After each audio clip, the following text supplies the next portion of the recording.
വിദ്യാർത്ഥികളെ, ഇന്ന് നമ്മൾ ചർച്ച ചെയ്യുന്നത് A robot with a virus എന്ന മനോഹരമായ കഥയാണ്. ഇന്ന് നമുക്ക് ഈ കഥയുടെ ഉള്ളടക്കം നോക്കാം. അതൊരു സൂര്യരശ്മി നിറഞ്ഞ പ്രഭാതമായിരുന്നു. ഊർജ്ജസ്വലമായ സ്വർണ്ണവെളിച്ചം തെരുവുകളിലൂടെ നൃത്തം വെച്ചു. അത് വീടിന്റെ മേൽക്കൂരകളിൽ ഊഷ്മളമായ വർണ്ണങ്ങൾ നൽകി.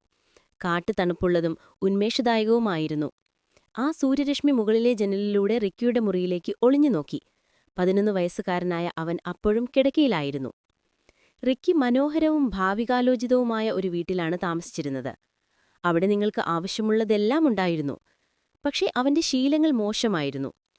അവൻ അലസനായിരുന്നു. സ്ലോമൻലി. അവൻ തന്റെ സാധനങ്ങളെല്ലാം എല്ലാ സ്ഥലത്തും വലിച്ചെറിഞ്ഞിരുന്നു. അവന്റെ അമ്മയ്ക്ക് വീടിന്റെ എല്ലാ കോണുകളിൽ നിന്നും അവന്റെ സാധനങ്ങൾ പെറുക്കിയടിക്കേണ്ടി വരുമായിരുന്നു. ഒരു ബാങ്കിന്റെ മാനേജറായ അമ്മ രാവിലെ ജോലിക്ക് പോകുമ്പോൾ എപ്പോഴും റിക്കിക്ക് കുറച്ച് ജോലികൾ നൽകും. റിക്കി, നിന്റെ സ്കൂൾ ബാഗ് സ്റ്റഡി റൂമിൽ വെക്കൂ. റിക്കി, നിന്റെ വസ്ത്രങ്ങൾ വാഷിംഗ് മെഷീനിലിടൂ. റിക്കി, നിന്റെ ടിഫിൻ ബോക്സ് കഴുകൂ. റിക്കി, നിന്റെ ടീഷർട്ടും ട്രൗസറും ഇസ്തിരിയിടൂ. അങ്ങനെ പലതും. പക്ഷെ അവൻ എപ്പോഴും കളിയായിരുന്നു. വീട്ടിലെ കാര്യങ്ങളിൽ റിക്കി അധികം സഹായിച്ചിരുന്നില്ല. എങ്കിലും അവന്റെ മാതാപിതാക്കൾ ഏറ്റവും പുതിയ മോഡലിലുള്ള ഒരു ബട്ട്ലർ റോബോട്ടിനെ വാങ്ങിയപ്പോൾ അവരെപ്പോലെ തന്നെ റിക്കിക്കും വലിയ സന്തോഷമായി. അത് വന്നയുടനെ അതിന്റെ ജോലി തുടങ്ങി. പാചകം, വൃത്തിയാക്കൽ, ഇസ്തിരിയിടൽ എന്നിവയെല്ലാം. എന്നാൽ അത് ചെയ്തതിൽ ഏറ്റവും പ്രധാനപ്പെട്ട ജോലി തറയിൽ കിടക്കുന്ന റിക്കിയുടെ വസ്ത്രങ്ങൾ എടുത്തുമാറ്റലായിരുന്നു. ആദ്യത്തെ ദിവസം അവൻ ഉണർന്ന് മുറിയിലേക്ക് നോക്കിയപ്പോൾ അത് തികച്ചും വൃത്തിയുള്ളതും അടുക്കും ചിട്ടിയുള്ളതുമായി കണ്ടു. ദിവസങ്ങൾ കടന്നുപോയി. വീട്ടിൽ ഒരു റോബോട്ട് ഉണ്ടായിരുന്നതിനാൽ റിക്കിയുടെ അമ്മയ്ക്ക് അവനോട് അധികം കാര്യങ്ങൾ ആവശ്യപ്പെടേണ്ടി വന്നില്ല. എങ്കിലും ഒരു ദിവസം റിക്കിക്ക് ഒരു കാര്യം മനസ്സിലായി. അവൻ അവന്റെ പ്രിയപ്പെട്ട ടീഷർട്ട് കാണാനില്ല. അടുത്ത ദിവസം അവന്റെ ഫുട്ബോളും കാണാതായി. അവൻ എത്ര തിരഞ്ഞിട്ടും ആ സാധനങ്ങൾ തിരികെ വന്നില്ല. മറ്റു ചില സാധനങ്ങളും ഇങ്ങനെ കാണാതാവാൻ തുടങ്ങി. അവൻ തിളങ്ങുന്ന ബട്ട്ലർ റോബോട്ടിനെ സംശയത്തോടെ നോക്കി. അവൻ റോബോട്ടിനെ നിരീക്ഷിക്കാൻ ഒരു പദ്ധതിയിട്ടു.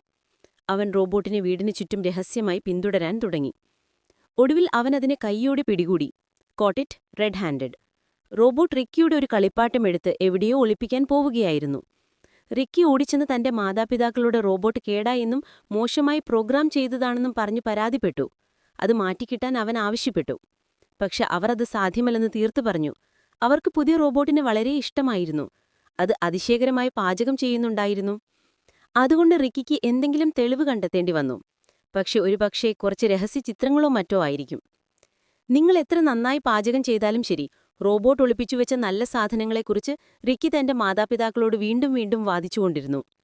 ഒരു ദിവസം റോബോട്ട് റീ റീ എന്ന ശബ്ദത്തോടെ കടന്നുപോകുമ്പോൾ റിക്കിയുടെ പരാതികൾ കേട്ടു. ഉടൻ തന്നെ റോബോട്ട് തിരികെ വന്നു. കൈകളിൽ റിക്കിയുടെ ഒരു കളിപ്പാട്ടവും കുറച്ച് വസ്ത്രങ്ങളും ഉണ്ടായിരുന്നു. ഇവിടെയുണ്ട് സർ, ഇത് നിങ്ങളെ ബുദ്ധിമുട്ടിക്കുന്നുണ്ടെന്ന് ഞാൻ അറിഞ്ഞില്ല എന്ന് ലോഹശബ്ദത്തോടെ ബട്ട്ലർ റോബോട്ട് പറഞ്ഞു. ഇത് ബുദ്ധിമുട്ടിക്കാതിരിക്കുമോ കള്ള?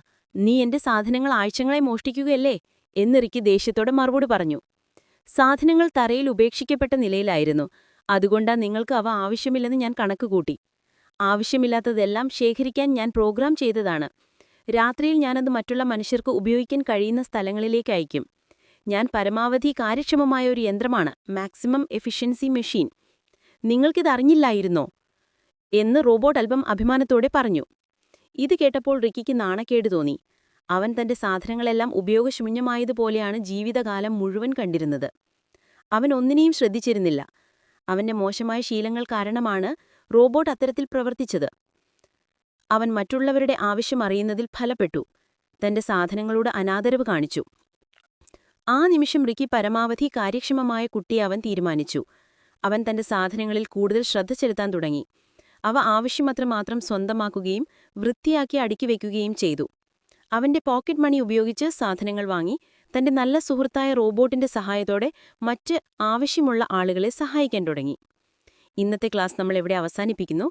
9ാം ക്ലാസ്സിലെ മുഴുവൻ വിഷയങ്ങളും നമുക്കിവിടെ ചർച്ച ചെയ്യാൻ സാധിക്കണം.